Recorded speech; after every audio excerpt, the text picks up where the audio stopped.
Donne-moi une seconde. Je vais te dire quelque chose. Tellement nous sommes en virtuel là, en ligne, on a toujours tendance, quand on dit crie, tu as peur des voisins. Mais je vais te dire une chose qui va te choquer, c'est mon père. Tu dis, si je crie à haute voix, là, les voisins vont appeler la police. Mais écoute, les voisins là, quand il se passe quelque chose se passe chez eux là, ils crient. Oui. Même dans les désordres, ils crient, ils nous dérangent. Nous, on n'appelle pas la police. Ah, ce matin, dérange les voisins. Pour que les Jéricho là tombent. Je te permets ce matin de déranger les voisins. Tu vas crier. Il faut que Jéricho tombe dans ta vie. Crie à ce que Jéricho là doit tomber dans ta vie. Tu ne peux pas entrer dans cette nouvelle semaine avec tous ces cris de joie. C'est là qui ta vie. Celui qui est devant la porte de ta maison qui empêche la bénédiction entre. Pousse tes cris de joie. Il doit se déplacer ce matin. Jésus-Christ est Seigneur. Je voudrais que tu pousses tes cris de joie. Tu acclames, tu acclames, tu acclames, tu acclames. Oh, tu n'as pas encore bien acclamé. Il faut que le trône de Dieu descende là où tu es. La puissance de la guérison doit descendre et la délivrance et la bénédiction. Jésus-Christ est Seigneur. Acclame, acclame, acclame. Oh, alléluia. Attends. Dans ce moment, c'est qui? Tu n'as pas de gloire là, on était dans des cimetières. Donne-moi, dans son palais, tout s'écrit. Gloire. Dans la maison de l'Éternel, tout s'écrit. Gloire. Dans la maison de Dieu, tout s'écrit. Gloire.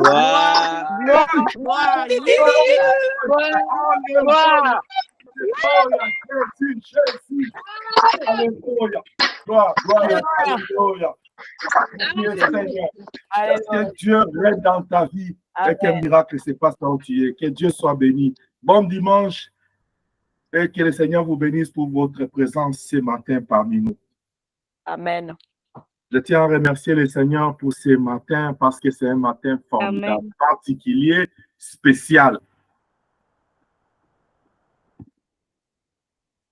Ce matin est spécial parce qu'on célèbre les pères. Je vais te donner un petit témoignage. Quand vous m'appelez papa, là, moi aussi j'ai un père, n'est-ce pas? J'ai pris mon téléphone ce matin, j'ai écrit à Pasteur Richard, j'ai dit bonne fête des pères. Vous savez ce qu'il m'a dit? Il dit merci pareillement. Je dis oh, il me reconnaît aussi père. Oh! Alléluia, je suis aussi père. Je dis oh, ça fait du bien d'entendre qu'un père t'appelle père.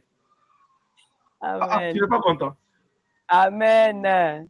Avant que j'avance, j'ai une question pour toi. Il y a deux types de pères, voire même plusieurs, mais je prends deux types. Je prends un père biologique et un père dans la foi. Ce que les autres appellent père spirituel. Qui a déjà perdu un père physique, biologique? Qui a déjà perdu?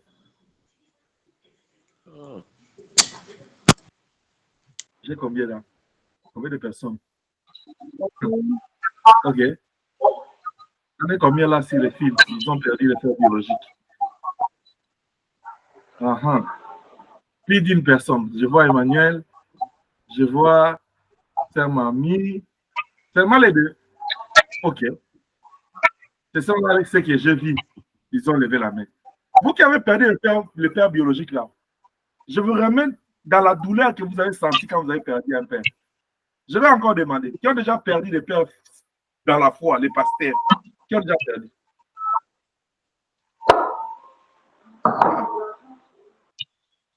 Sœur Sylvia, Sœur Inès, je vois la Sœur Mamie, seulement toi. Attends, je vais regarder. Il y a combien ici? 1, 2, 3. Ok.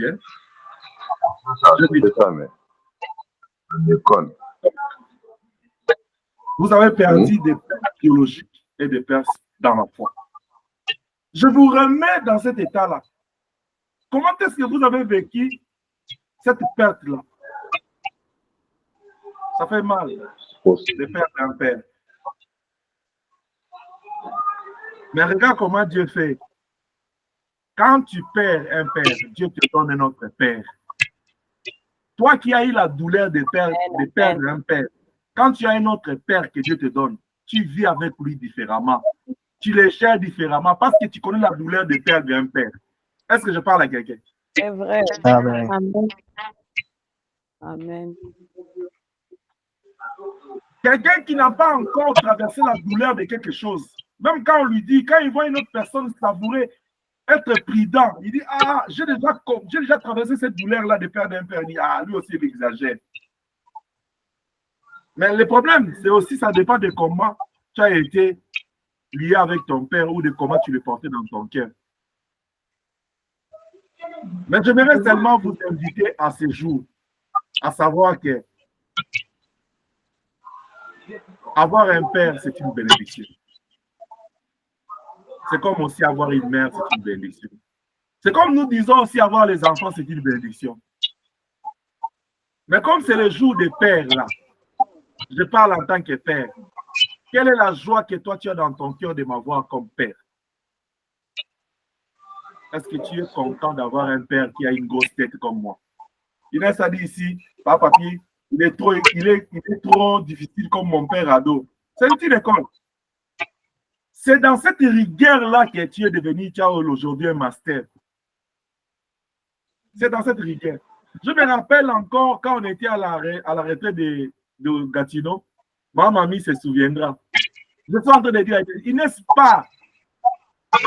Papa, ma mamie est venue, papa, laisse-la encore. Ma mamie, tu comprends pourquoi je l'ai chassée? Parce qu'elle avait des devoirs à remettre, elle avait des trucs à faire, elle devait aller se reposer. Aujourd'hui, on danse master. Mais ce n'est pas facile hein, d'avoir des enfants comme des Joachim, comme des Manuel, comme des Eva. Mais je bénis le Seigneur puisque vous êtes des bons enfants. Et moi, je bénis le Seigneur parce qu'il m'a donné des enfants pour vous. Alors, la question est de savoir ce matin, est-ce que tu es dans la joie d'avoir un père comme moi? Si tel est le cas, que Dieu te bénisse. Matthieu chapitre 21, versets 11 à 12. On commence au verset 10. La Bible dit, lorsqu'il entra dans Jérusalem, toute la ville fut émue. Et l'on disait, qui est celui-ci? La foule répondait, c'est Jésus le prophète de Nazareth en Galilée. Jésus entra dans le temple de Dieu, il chassa tous ceux qui vendaient et qui achetaient dans les temples. Il renversa les tables d'échangeurs et les sièges des vendeurs de pigeons. Il leur dit, il est écrit, ma maison sera appelée une maison de prière, mais vous, vous en êtes fait une caverne de voleurs. Père très saint, que moi je disparaisse, que toi tu apparaisses au nom puissant de Jésus. Amen. Amen. Amen. Je voudrais dire à quelqu'un, ce matin, c'est un matin d'émotion. Papa, qu'est-ce que tu veux dire? La Bible dit que non, lorsqu'il entra en Jérusalem, la foule était émue. Ils étaient émus parce qu'il est entré en Jérusalem. Quand Jésus est entré dans ta vie, qu'est-ce que tu ressens? C'est quelle émotion que tu éprouves? Quand tu vis la gloire de Dieu dans ta vie, quelle émotion que tu as? Qu'est-ce que tu éprouves en toi? La Bible dit, ce peuple-là, quand Jésus est entré en Jérusalem, ils étaient émotionnés, ils étaient émus par sa présence, de le voir entrer en Jérusalem. Oh, ce matin, je ne vais pas parler de l'émotion des hommes. Mais ils étaient émus de voir le Seigneur entrer dans leur ville. Mais quand le Seigneur entre dans la ville, il se dirigea au temple. Quand il arrive au temple, il a rencontré le temps du temple. Le Seigneur aussi a manifesté, a dégagé une émotion. La Bible dit, il a renversé les tables des acheteurs, des vendeurs, des changeurs. Il a chassé tout ce monde. Quelqu'un est en train de dire, oh, mais le Seigneur aussi avait des émotions. Oui, le Seigneur Jésus-Christ avait le corps, il avait le sang et la chair, l'eau coulait en lui. Parce qu'il s'est substitué, il avait pris notre place. Il est né d'une femme. Il est né d'une femme. La différence entre le Seigneur et nous, la Bible dit, en lui habitait corporellement toute la plénitude de la divinité. Est-ce que je parle à quelqu'un? Amen. Amen. Mais il était homme dans la chair comme nous parce qu'il devait aller souffrir pour nous. Il avait pris notre place, il devait mourir à la croix. La deuxième différence en termes d'émotion, Jésus-Christ avait les émotions, mais il avait le pouvoir, il avait le contrôle, il avait l'autorité, il avait la gestion de ses émotions. Moi et toi, ce qui nous arrive des fois, on perd le contrôle de nos émotions. Mais Jésus avait tous les contrôles. Je te donne un exemple simple. C'est que tu aimes écouter là. On parle d'une femme qui a porté un parfum à ses pieds, qui a oint des parfums et l'a essuie avec ses cheveux. Si toi, on touche tes pieds là, qu'est-ce que tu ressens? Mais Jésus était calme parce qu'il était dans la gestion de ses émotions. Mais moi et toi, il y a des points de ton corps là, si on touche, tu bouges. Tu dis, ça me châtie. Même quand la femme là faisait ça, ça châtiait. Mais Jésus, tellement, il a la capacité, il a l'autorité, il a la puissance de gérer les émotions. La puissance de Dieu était pleine en lui. L'esprit dominait le corps. C'est pourquoi, si tu veux aller loin avec Dieu, il faut laisser l'esprit de gagner l'espace dans ta vie, de dominer ton corps. Est-ce que je parle à quelqu'un? Amen. Le Seigneur entra dans le temple. Il était choqué. L'émotion du Christ ce jour-là, il était choqué de voir le temps du temple. Mais une émotion, c'est une réaction interne, subite et intense qui traverse notre corps et notre esprit. Toute réaction interne en toi, dans ton cœur, qui traverse ton esprit et ton corps, qui est subite, qui est spontanée par rapport à quelque chose, il doit y avoir un stimuli dehors. Il doit y avoir un déclencheur dehors, une cause dehors. Parce que tu vois un bâtiment prendre feu, pris par le feu, tu cries « Oh !» C'est ça ta réaction, c'est ça ton émotion. Cette réaction-là, tu réagis émotionnellement parce qu'il y a une cause qui a déclenché ça. Jésus voyait le temps du temple, il a réagi. Oh, j'aimerais te parler de l'émotion de Jésus. Pourquoi il a si réagi comme ça? Puisqu'il a dit ma maison. Il dit, il est écrit, ma maison sera appelée une maison de prière. Il parle de sa maison. La nature elle-même ne nous enseigne-t-elle pas? Chaque personne ici au Canada, tel que vous êtes là, chacun a sa maison. Ou chacun est chez eux. Si par exemple, maman, papa, Yaya, tu sors. Tu te déplaces pour un mois. Tu dis au voisin ou bien une personne dit, est-ce que tu peux garder ma maison? Ou jamais tu fermes ta maison, tu pars. Quand tu rentres, tu ouvres ta maison. Qu'est-ce que tu attends?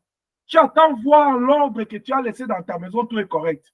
Si jamais tu entres, tu trouves qu'il y a un désordre quelque part, il y a de la saleté, de la poussière, tu seras étonné, choqué, tu vas réagir.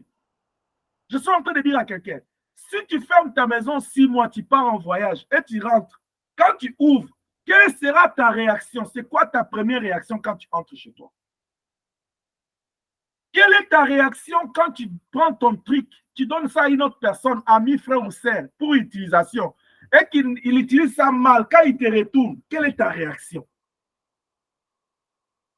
Nous avons toujours une réaction par rapport à une action. Quelle est ta réaction quand quelqu'un te parle mal, quand quelqu'un il agit mal envers toi? Quelle est ta réaction? C'est quoi l'émotion que tu dégages? L'église, le temple, il dit ma maison, c'est une maison de prière. Je rentre dans le contexte historique de la maison de Dieu. La Bible dit dans Genèse, Dieu créa l'homme et la femme et les plaça dans les jardins d'Éden. Jusque-là, dans Genèse 2:7, c'était dans les jardins d'Éden qui était le lien de rencontre entre Dieu, Adam et Ève. C'était ça le temple. C'était ça la maison de Dieu. Et chaque soir, quand Dieu venait vers l'homme, c'était là qu'ils se rencontraient. Est-ce que je parle à quelqu'un? Amen. Et quand la Bible dit, lorsque Dieu créa l'homme et la femme, il les plaça. C'est-à-dire, Dieu s'est choisi un endroit agréable. Oh, j'aime ces mots. Il s'est choisi un endroit agréable. Il a placé l'homme qu'il aime tant, qu'il chérit beaucoup. Et la Bible dit, c'était un fleuve qui a 4 bras. C'est que les jardins d'Éden, c'était vraiment l'île de délices où c'était bien arrosé. C'était là les temples, les lieux des rencontres. Là où Dieu venait rencontrer l'homme. C'est-à-dire, chaque fois quand Dieu venait voir dans quel état l'homme était en train d'aménager ce temple qu'il lui avait donné. Et Dieu donna à l'homme une instruction, un ordre. Il dit, il faut les cultiver et les garder. Garde-moi ces deux concepts, cultiver et garder. Les serpents voyant le bonheur que Dieu avait accordé à l'homme, il est venu séduire l'homme. Vous connaissez l'histoire. Et quand Dieu chasse l'homme du jardin, il n'y avait plus la communion avec Dieu. La prière, c'est le moment de communion entre l'homme et son Dieu. C'est dans le jardin de Dieu qu'il y avait la communion, il y avait la communication, il y avait ce dialogue entre l'homme et Dieu. Est-ce que je parle à quelqu'un? C'est là que ça s'est passé tout. C'est là où, quand Ève pose la question à Adam, Adam lui dit, sur cette matière-là, je n'ai pas de la réponse. Attendons Dieu le soir. Quand Adam va vers Ève, il dit, Ève, ma chérie, est-ce que tu penses que... Ève dit, non, je pense, attendons Dieu le soir. J'ouvre une petite parenthèse. Qui consultes-tu quand tu as des questions qui n'ont pas de réponse? Comment te comportes-tu quand tu es troublé dans une situation? Tu consultes qui? Tout enfant a un père. Adam et Ève, ils consultaient Dieu chaque soir. Quand l'homme a perdu le temple, le Seigneur revient lui-même pour établir le temple avec Moïse. Exode chapitre 25. Il dit, vous allez bâtir le temple selon le modèle d'en haut, 9, 10. Vous allez construire le temple là. Ce sera le lieu de rencontre avec moi, selon le modèle d'en haut. Dieu leur donne le temple. Quand ils ont abusé encore le temple là, Salomon vient construire encore dans 2 Chroniques 6. Quand il finit, il dédie le temple, il dit à Dieu, cette maison ne peut pas te contenir, mais pose-y ton nom. C'était le lieu de rencontre. C'est-à-dire, le temple, c'est la maison de Dieu. C'est ce dont l'église, c'est le lieu où le Seigneur a choisi, il a aménagé, il a fait don à son peuple pour que ce lieu-là soit sanctifié pour qu'il puisse venir rencontrer son peuple. C'est-à-dire, Dieu dans sa grandeur, il ne peut pas habiter ce monde parce que la Bible dit, oh, j'aime ce verset. Dieu tient le monde entier par sa main. Et j'ai toujours posé la question, si Dieu tient le monde par sa main, le bras de Dieu est où? Parce que moi, je peux tenir ces crayons. Le reste de mon corps est dans le monde. Est-ce que tu es d'accord avec moi?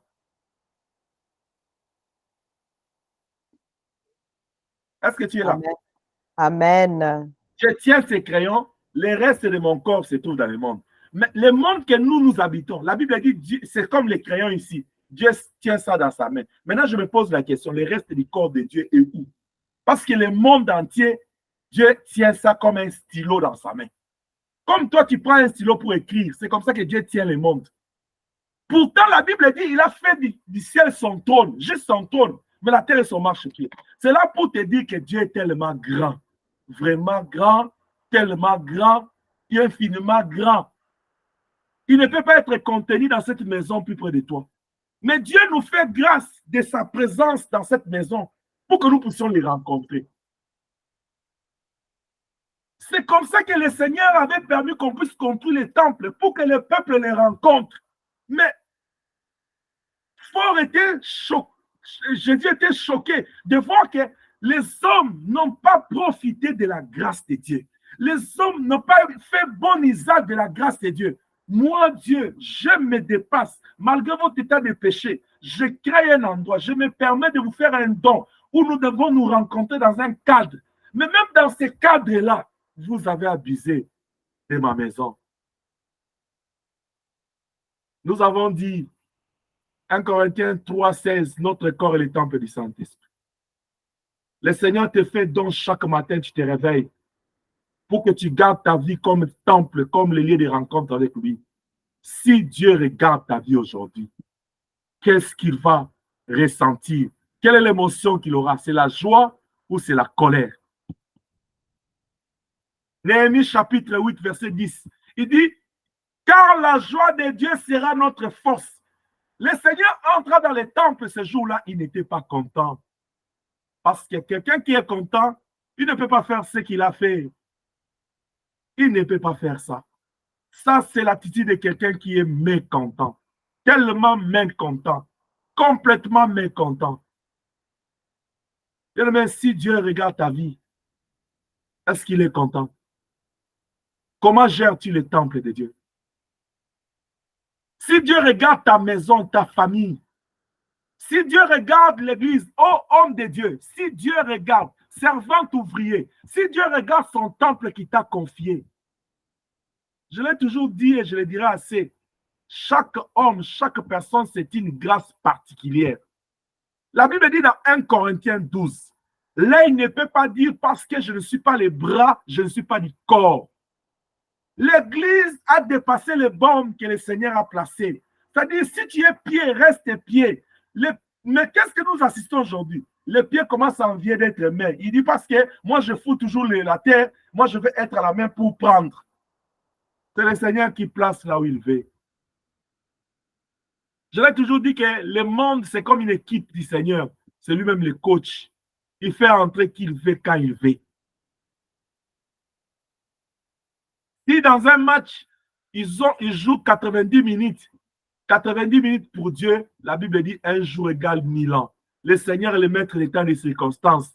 Le match du Seigneur continue jusqu'à ce que l'Église sera enlevée. Il y aura une prolongation pendant la grande tribulation et ça prendra fin à la deuxième résurrection quand il y aura le jugement dernier. Est-ce que je parle à quelqu'un? Amen. Amen. Oh, je suis content que mon fils, je sens que ton amen là que tu m'as donné, c'est une amen de joie. Je prie à ce que le Seigneur te bénisse, qu'on se rencontre dans les airs pour aller fêter la fête des noces. C'est comme j'ai toujours dit. Ça sera vraiment grave. On se rencontre d'abord au ciel, on est en train de regarder, Ève va au ciel. Hein, tu vois, c'est ma Ève là. Il dit, ah, quand il regarde là chez le vieux Massé, il dit, oh, puis même toi, les pasteurs, tu es là-bas.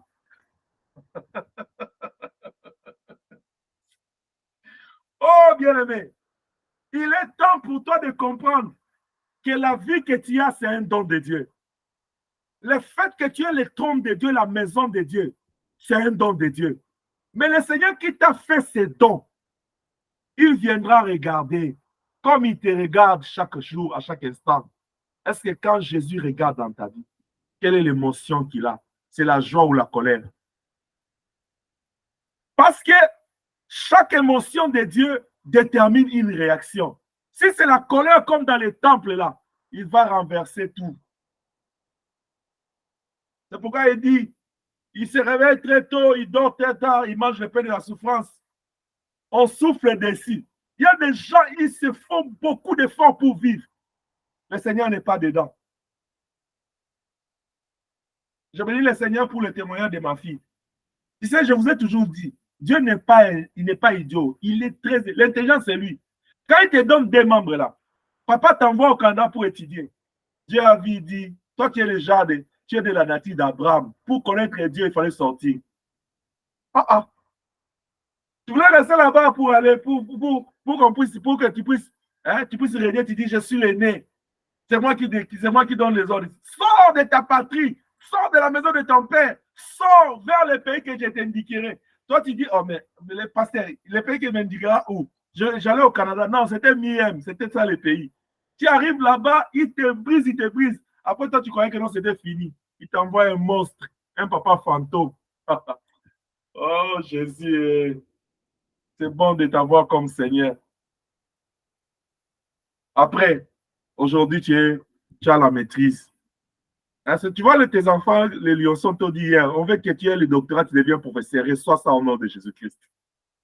Amen, amen, je reçois, papa. Amen. Même si tu viens me dire, écoute-moi ma fille, écoute-moi mon fils, même si tu viens me dire le matin, oh, on me donne une promotion. J'ai déjà dit même à ma fille Jolette, j'ai dit, mais toi, tu as fait longtemps dans ce truc-là. Tu ne prends pas la direction, pourquoi?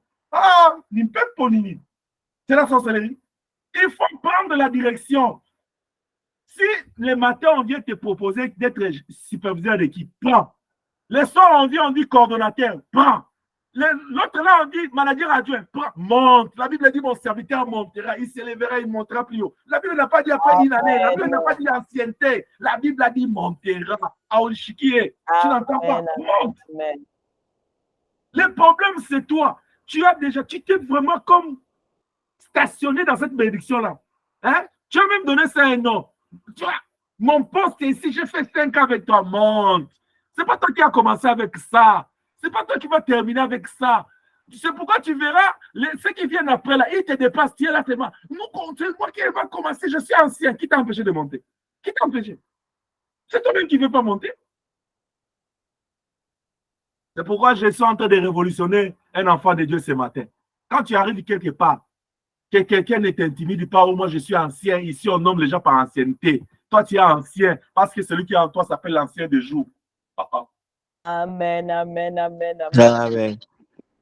La Bible dit de la poussière, il prend l'indigent, il le fait asseoir parmi les grands. Il n'a pas dit de l'ancienneté, il dit de la poussière. Que l'Éternel te prenne à la main, qui t'élève. Oh mon fils, ma fille, qui t'élève encore. Amen. Je parle en tant que père ce matin. Que l'élévation Amen. te localise, la grandeur qu'il a dit à Abraham. Oh non, non, moi je prie le Dieu de la grandeur. Si tu veux aller loin avec Dieu, tu es la vie de l'aigle. La médiocrité n'est pas ta vie au nom de Jésus-Christ. Amen. Amen, amen. Amen. Le Seigneur nous a donné son temple. Il nous a donné quoi? Bien aimé. La Bible dit dans le livre de 1 Corinthiens chapitre 4, verset 7. Qu'as-tu que tu n'as pas reçu? Tout ce que tu as dans ta vie, là, Dieu t'a donné. Mais est-ce que si Dieu regarde dans ta vie, il t'a donné le souffle de vie, il t'a donné des enfants, il t'a donné un mariage, il t'a donné les diplômes, il te donne l'argent, même la beauté que tu as, Dieu t'a donné. Mais qu'as-tu fait de ça? Il te donne même son temple gratuitement. Qu'as-tu fait de ça? Est-ce que si Dieu regarde ce matin dans la vie de quelqu'un, quelle est l'émotion que Dieu aura? C'est quoi Dieu va ressentir? Est-ce que c'est la colère ou c'est la joie? Oh, bien-aimé, ton corps est le temple du Saint-Esprit. Ton corps est le temple de Dieu vivant. La Bible dit, ne vous enivrez pas du vin car c'est de la débauche, mais soyez au contraire remplis du Saint-Esprit. Ce qui doit être pleinement en toi, c'est le Saint-Esprit. La Bible dit, ayez en vous le sentiment qui est en Jésus-Christ. En lui, habitait corporellement toute la plénitude de la divinité. Et Jésus faisait tout pour conserver ça, pour vivre en intimité avec ça. Nous devons chercher la plénitude de Dieu en nous, de la connaissance, de la puissance, de la vie, de la communion, de la puissance des miracles. Nous ne devons pas chercher Dieu pour goûter, mais nous devons chercher Dieu pour vivre avec lui. C'est ici la maison de l'Éternel. Jacob la vit. Comment tu vis avec Dieu? Ta vie est le temple de Dieu. Est-ce que Dieu vit en toi?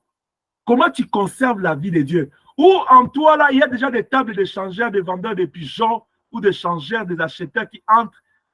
Ta vie, à quoi correspond ta vie? Oh, je dis à quelqu'un, la Bible dit, rachetons le temps car les jours sont mauvais, Jésus revient bientôt. Même s'il revient là, nous parlons. Quel est l'état de ta maison? Quel est l'état de la maison de Dieu que tu gères? Quel est l'état de l'argent que Dieu t'a donné? Quel est l'état de la beauté que Dieu t'a donné?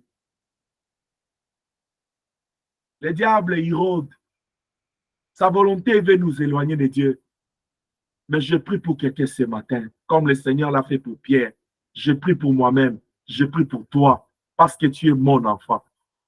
Pour que le diable ne t'écrible pas. Amen. Parce que si le Seigneur est choqué par ta façon de gérer sa maison, il va renverser tout. Bien-aimé, mieux vaut d'avoir un problème avec un homme et Dieu va venir aider. Au lieu d'avoir un problème avec Dieu qui va venir t'aider. Vous avez le problème avec le diable? Le diable n'a pas su avec qui il fallait avoir un problème. Il a cherché le problème avec Dieu. Qui va aller plaider pour lui? Qui? C'est pourquoi il a été précipité le serpent ancien. Et depuis lors, sa sentence est déjà arrêtée. Qui va aller dire, plaider pour le diable devant Dieu? Mais toi et moi, on a la grâce. On a notre avocat devant le Père qui est Jésus-Christ. Notre intermédiaire devant Dieu. L'agneau qui crie à la croix. Jésus, merci.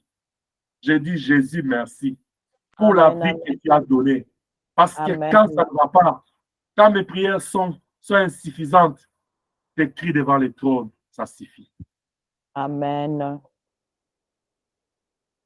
Quand tu fais de tout ce que Dieu t'a donné, Dieu apparaît à Abel.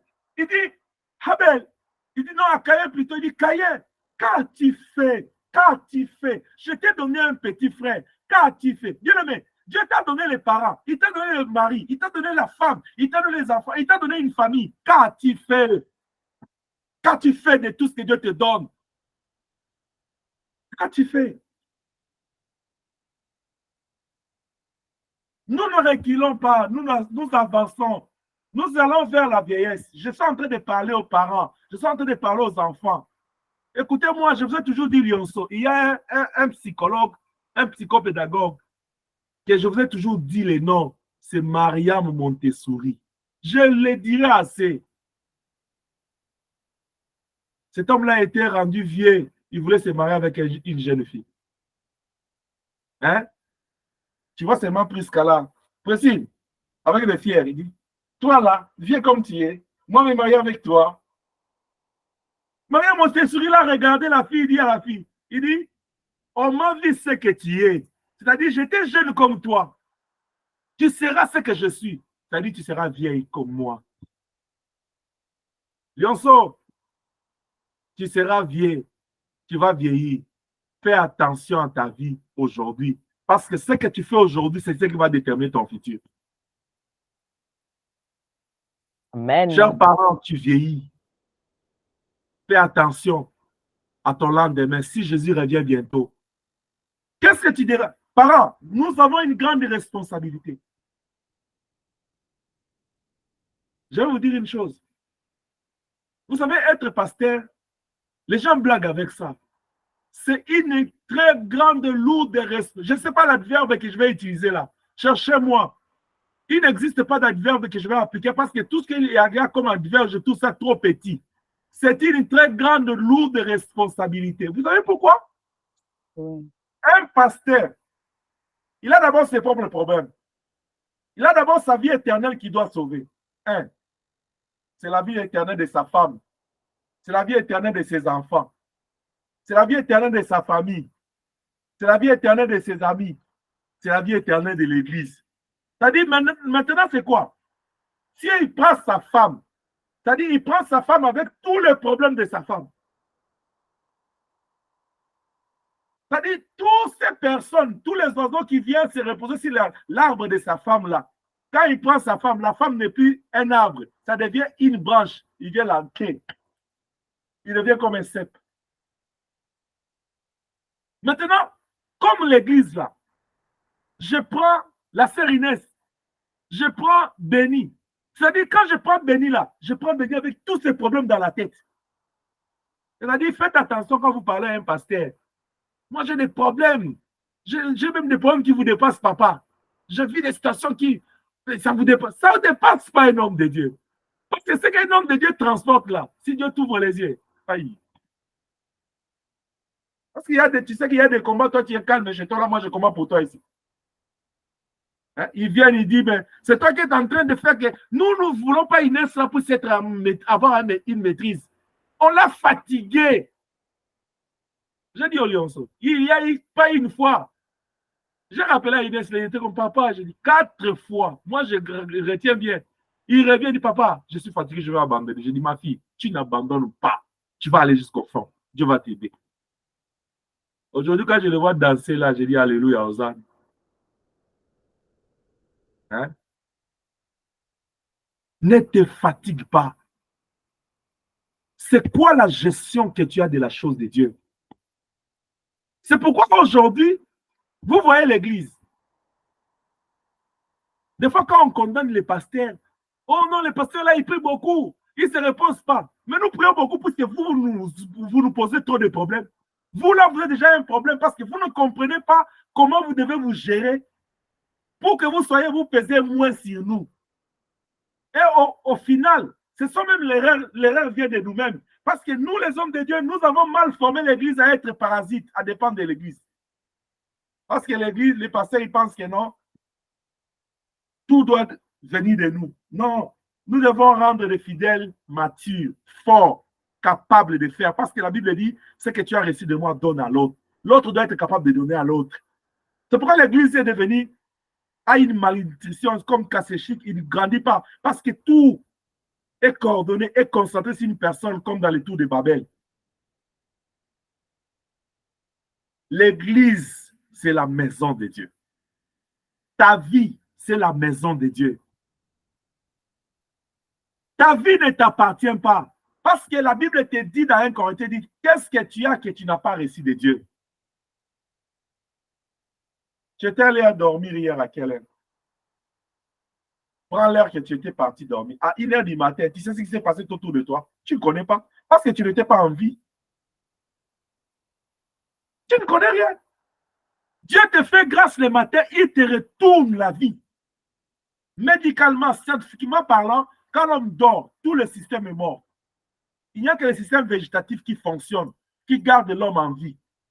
Vers les grands matins, le corps commence à reprendre vie. C'est la résurrection. Ça, c'est ce que moi j'appelle la mathématique de Elroy. Ça, c'est Dieu dans ce mystère.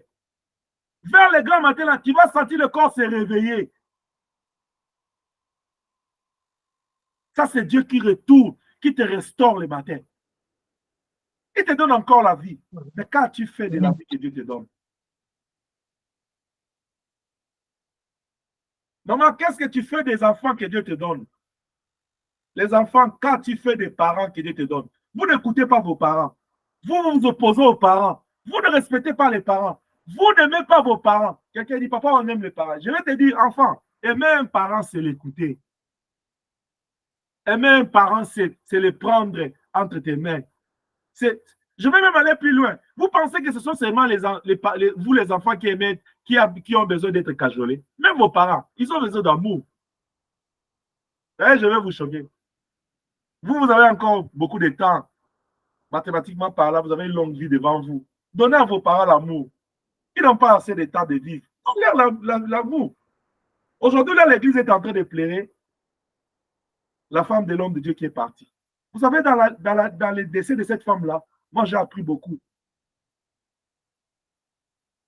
J'ai appris beaucoup. Je me souviens, un de nos pères qui parlait hier, il m'a émis, il m'a fortifié hier beaucoup, avant la réunion de Lyonceau. Il dit, la mort de cette servante a réuni. C'est-à-dire, quand lui il parlait comme ça, moi, je ne voyais pas seulement la réunion dont il parlait, mais moi, j'étais en train de voir autre chose. C'est-à-dire, Dieu n'a pas utilisé je pèse mes mots, entre guillemets, tout ce qui s'appelle des grands prophètes, des grands pasteurs, pour réunir l'Église. Non, non. Je suis en train encore de dire à quelqu'un, faites attention au calcul de Dieu. Comme le jour de la naissance, il est passé par une femme. Le jour des premiers miracles, il est passé par une femme. À la croix, pour dire, s'adresser à la dernière personne, c'était une femme. Le jour de la résurrection, c'était une femme. C'est encore une femme qui l'utilisera à ce temps pour réunir l'Église. Après, tu vas dire, oh non, la femme a fait, la femme est la femme. Bon, nous sommes les hommes. Dieu ne sait pas que nous, on est des hommes. C'est-à-dire, quand tout le monde est choqué, même quand son mari est choqué, que Dieu fortifie cet homme de Dieu.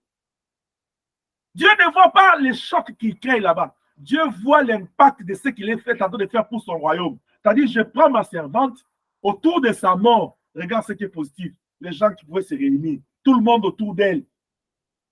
Ça prouve la grandeur de Dieu. C'est pourquoi pose-toi la question. Le jour où toi tu vas mourir là, qu'est-ce que tu vas laisser derrière toi? Tu peux parler de mal d'elle, tu peux l'insulter de son vivant et de sa mort. Mais regarde, elle tombe. La gloire de Dieu se manifeste. Maintenant, qu'est-ce que toi, un homme, tu pourras dire? Parce que même si tu dis tout ce que tu peux dire là, nous, on voit la gloire de Dieu dans sa mort. Les gens qui sont forts là dans les archives, ils peuvent aller même chercher quelque chose de mauvais qu'elle avait fait parce que c'est un être humain. Il a la chair et le sang. Je vais dire à quelqu'un, même si vous allez chercher le mal qu'il avait fait, dans la gloire de Dieu, Dieu se retrouve La question est de savoir ce matin, si Dieu te regarde, il me regarde, il regarde la chose qu'il t'a donnée, les dons, le ministère, la bénédiction. Qu'as-tu fait de ça? Il demande à Caïn, qu'as-tu fait de ton frère? Bien aimé, avoir un frère, avoir une sœur, avoir des parents, avoir des enfants, avoir des amis. La Bible dit même que les amis sont des frères même dans l'état de malheur. C'est une bénédiction. Il y a des gens ils ont le doctorat de l'isolement. Ça, c'est la sorcellerie. Ce n'est pas Dieu. Dieu n'est pas dans l'isolement.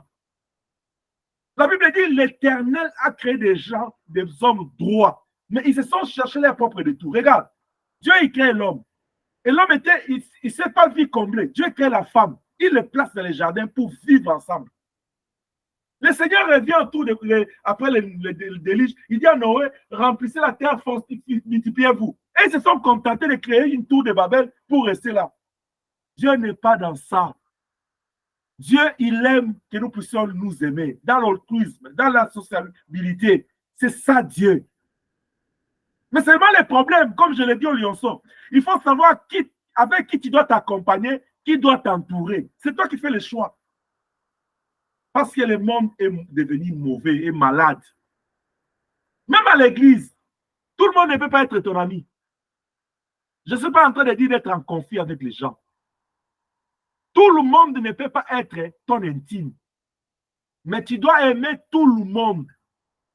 Mais fais attention à qui tu approches, où tu te confies, à qui tu donnes ton oreille. Parce que même à l'église, il y a des ramassis. Même à l'église, il y a des figurants. Les gens qui, quand Jésus était en train de renverser les tables, et ils étaient là en train de dire, oh, vous allez sentir, vous avez détruit la maison de Dieu. Mais quand ils étaient là, pourquoi ils n'avaient pas fait ça? D'autres là qui disaient, ah, il a un mauvais cœur. Les gens, regarde cette femme, pauvre femme là, c'est tout ce qu'il a comme fond. Pourquoi il renverse? Qui t'a dit de venir vendre tes histoires dans le temple de Dieu avec ton fond? Quel mec? C'est ce qui se passe dans nos pays. Tu verras, on interdit, ne vendez pas tout au long du chemin. On vous avise. Les gens, ils sont là comme s'ils n'écoutent pas. Mais quand on vient maintenant les déguerpir, les gens commencent à dire, c'est quel genre de personnes? Parce que les gens, ils ont perdu le bon sens. Ça se passe même à l'église. Si on enseigne les bonnes choses, les gens, ils ne sont pas embarqués par la parole de Dieu. Quand ils sont dedans, on vient redresser. Dès Timothée chapitre 4 me donne la mission de prêcher la parole, même quand tu n'es pas content. Même quand tu ne dis pas Amen. Moi, j'avance. Je fais ma part parce que j'ai des comptes à rendre à Dieu. Mais le problème, c'est de savoir qu'as-tu fait de ce que Dieu t'a donné. Je vais commencer à conclure mon message de ce matin pour te dire. Le Seigneur entre dans le temple. La maison là était une maison de prière qu'il a donnée aux enfants d'Israël. Un cadre qu'il a créé pour eux pour qu'ils se rencontrent. Mais quand il va là-bas, il était étonné. Ils ont fait mauvais usage. C'est pourquoi la question est de savoir ce matin, qu'as-tu fait de la vie que Dieu t'a donnée? Qu'as-tu fait de la maison de Dieu? Qu'as-tu fait de ta maison? Qu'as-tu fait de tout ce que Dieu te donne? C'est bien bon de crier Bénézer, jusqu'ici il m'a secouru. Mais où est-ce que tu es rendu avec Dieu? Parce que tout ce que Dieu nous donne, c'est pour sa gloire. Bien aimé, nous parlons des dons. Tout ce qu'il nous donne là sont des dons. Et la Bible dit Dieu ne se répand pas de ses dons. Mais, je dis mais, il y a un mais à la fin. Il ne se répand pas là, il te confie ce qui n'est pas ça maintenant. Mais Matthieu chapitre 25, 14 à 30 nous montre qu'il a un temps marqué. Dieu va nous demander compte. C'est pourquoi même aux jeunes, les gens disent, jeune, réjouis-toi de ta jeunesse, mais sache-le que l'Éternel te demandera compte. Même le souffle de vie que tu as là. C'est bien bon de compter 50 ans, 60. Mais le Seigneur va te demander dans 60 ans là, qu'est-ce que tu as fait pour lui? Parce que toi, tu penses que non, le nombre de jours que tu vis là, c'est pour acheter des parcelles, c'est pour rouler dans des grosses caisses, c'est pour avoir beaucoup d'argent, c'est pour avoir une grande renommée dans ce monde. Bien aimé, je vais te choquer ce matin. Tout ce que tu auras dans ce monde ici, ça ne choque pas Dieu, puisque c'est lui qui te donne. Ce qui va intéresser le Seigneur, c'est que tu te retrouves avec lui dans son royaume. Jean 14, 4. Il n'a pas dit que votre cœur ne se trouble pas, croyant en moi, croyant en mon Père. parce que vous aurez le pain, la richesse de ce monde. Il n'a pas dit ça. Il a dit que votre cœur ne se trouble point. Croyez en moi, croyez en mon Père. Parce qu'il y a plusieurs demeures dans la maison de Dieu. Ce qui est intéressant pour Dieu, que tu puisses avoir une place. Il dit, je m'en vais. Il n'a pas dit, je vais aller chercher le miracle, la guérison. Non, c'est ce qu'il a fait à la croix. La délivrance, c'est à la croix. Mais quand il est allé au ciel, le temps ici que nous vivons, c'est le temps qu'il est allé travailler pour notre ciel. Jésus travaille pour notre ciel, nous travaillons aussi pour notre ciel. Pour qu'en un clin d'œil, quand il va sortir, il va apparaître, que nous puissions le rejoindre. Qu'as-tu fait de la vie que Dieu te donne? Est-ce que je suis en train de parler à quelqu'un? Amen. C'est bien de se réveiller, de dormir, de manger, de s'habiller, de jouir de la vie. Mais si le grand maître, le Seigneur Tout-Puissant, le Dieu des miracles, le créateur de toutes choses, il apparaît aujourd'hui, il veut faire l'inventaire dans ta vie. Il y en a ceux qui ont 10 talents, il y a ceux qui en ont 5, il y en a ceux qui ont seulement un seul talent. Tu seras dans quel? Il prend les deux premiers, celui de 10 a produit 10, celui de 5 en a produit 5. Il dit, bon et fidèle serviteur, entre dans la joie de ton maître. Tout ce que Dieu t'a donné là, tu produis quoi pour sa gloire? Des fois, il y a quelque chose que moi, je me plains dans la vie de l'homme. C'est quand je vois un homme orgueilleux, ou bien un homme s'enorgueillit de quelque chose. Moi, ça m'étonne.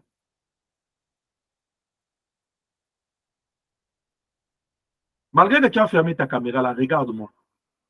Pourquoi tu es orgueilleux? Quelqu'un dit, papa, moi, je ne suis pas orgueilleux. Mais je change encore la question. Pour toi qui n'es pas orgueilleux, de quoi tu peux t'enorgueillir dans ta vie? De quoi?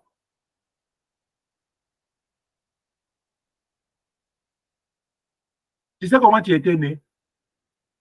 Sans pampers, sans couche.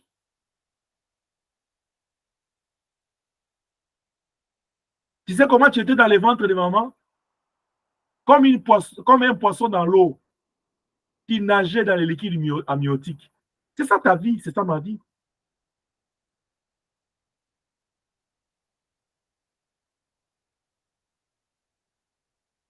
Et dans les ventres de ta mère là, tu étais locataire pendant 9 mois. Pourquoi tu t'enorgueillis? Oh non, puisque je suis un beau gars, je suis une belle fille. Qui t'a dit que tu sortiras fille ou garçon? Qui t'a dit? Gloire soit rendue à Dieu puisque tu es beau, tu es belle. Mais tu penses que non, c'est toi qui est l'oméga de la beauté? Non, parce que je parle bien anglais, je parle bien français. Parce que je suis intelligent. Est-ce que tu penses que tu es l'oméga de ce que tu es? L'oméga, c'est Dieu. Humilions-nous. L'homme n'est rien. Si le Seigneur s'énerve dans ta vie, ce n'est pas bon. C'est pourquoi Néhémie nous encourage. Il dit, la joie de Dieu, c'est ma force. Bien aimé, dans ce que Dieu t'a donné, écoute-moi, je termine par là. Dans tout ce que tu hérites de Dieu comme grâce, comme don, fais la joie de Dieu. Quand le Seigneur entre dans ta maison, qui est son temple, Dieu doit être content. Mais s'il y a des choses que Dieu doit renverser, il doit renverser dans les camps de l'ennemi, pas dans ta vie. Est-ce que je parle à quelqu'un? Amen.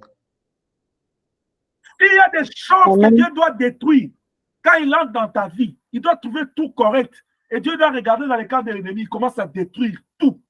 C'est pourquoi dans Psaume 28, 7, il dit, l'Éternel est ma force et mon bouclier. C'est-à-dire, quand je fais de Dieu ma joie, Dieu entre dans ma vie, il est très content de tout ce qui se passe. Toi est en ordre. Il se lève en sécurité.